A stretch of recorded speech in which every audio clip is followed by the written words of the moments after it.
বিক্ষোভ মিছিলের সংগ্রামী সভাপতি বারৈপাড়া ইউনিয়ন আমির জনাব মহিউদ্দিন, প্রধান অতিথি হিসেবে উপস্থিত আছেন বাগেরহাট জেলা জামাতের সংগ্রামী আমির, কেন্দ্রীয় মজলিসে শুরার সদস্য বর্ষিয়ান জননেতা জনাব মাওলানা রিজাউল করিম।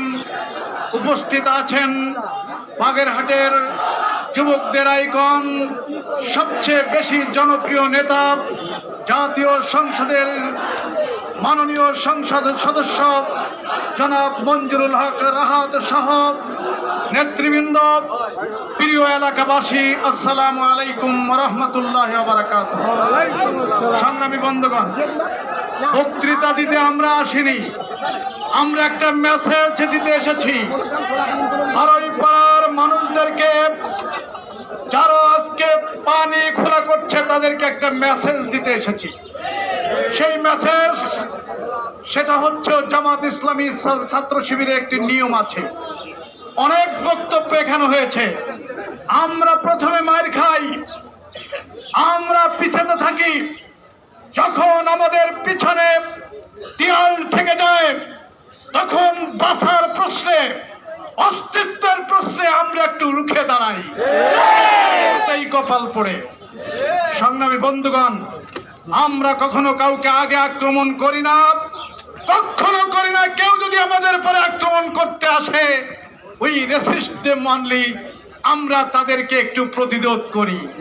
সংগ্রামী ভাইরা, হাস্যকর, আমি আমার রাজনৈতিক জীবনে দেখিনি কোন ইউনিয়নে কুয়োর মধ্যে ব্যাংক দিলাম লাপায়, বারৈপাড়া ইউনিয়নে হরতাল করে। কি হরতাল?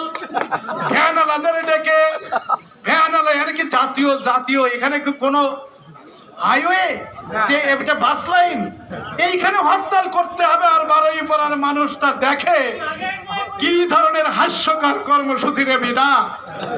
আমি স্মরণ করিয়ে দিতে চাই, মাননীয় প্রধানমন্ত্রী তার আগে স্পষ্ট করে বলেছেন, জামাত ইসলামী বিরোধী দল, আপনারা যদি ব্যর্থ হন তাহলে আমরা ব্যর্থ হব, আমরা যদি ব্যর্থ হই তাহলে আপনারাও ব্যর্থ হবেন। আসুন সবাই মিলে এই দেশটাকে গড়ে তুলি।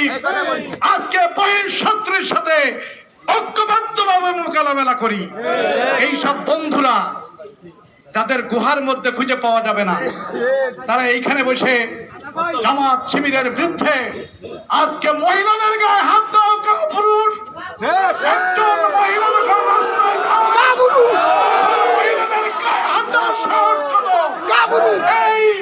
যদি রাস্তায় বেলায় গোলাম ধরে তোমরা খুশি দেয়, তখন তোমরা কোথায় যাবে? আমাদের কর্মীদেরকে আমরা ঠেকাই, আমাদের কর্মীদেরকে আমরা ঠেকাই, ধৈর্য ধরার ওয়াজ করি।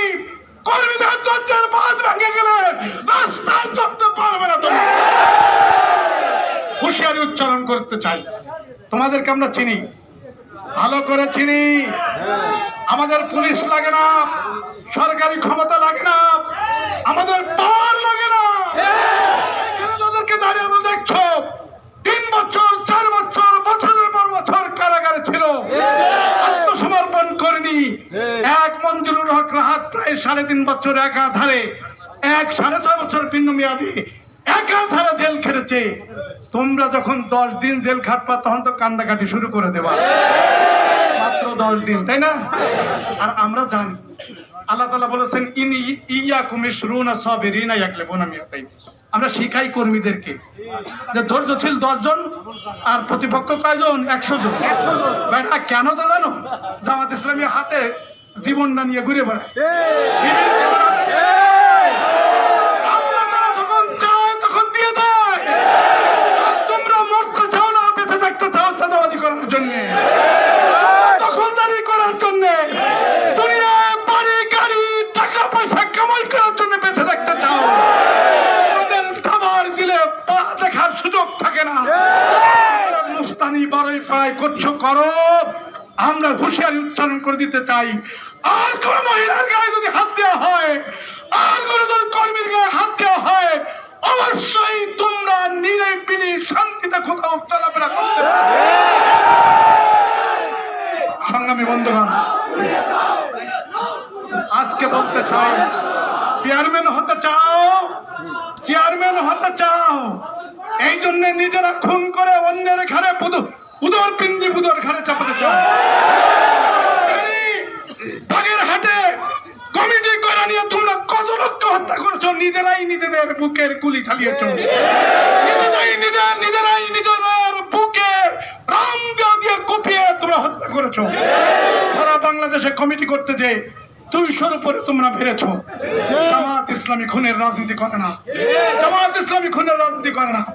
আসুন, আমি আজকে আপনাদের উদাত্ত আহ্বান জানাতে চাই, 12ই পাড়ার মানুষেরা দরখাস্ত দিছিলেন নাকি আল্লাহর কাছে যে 12ই পাড়ায় জন্মগ্রহণ করতে হবে?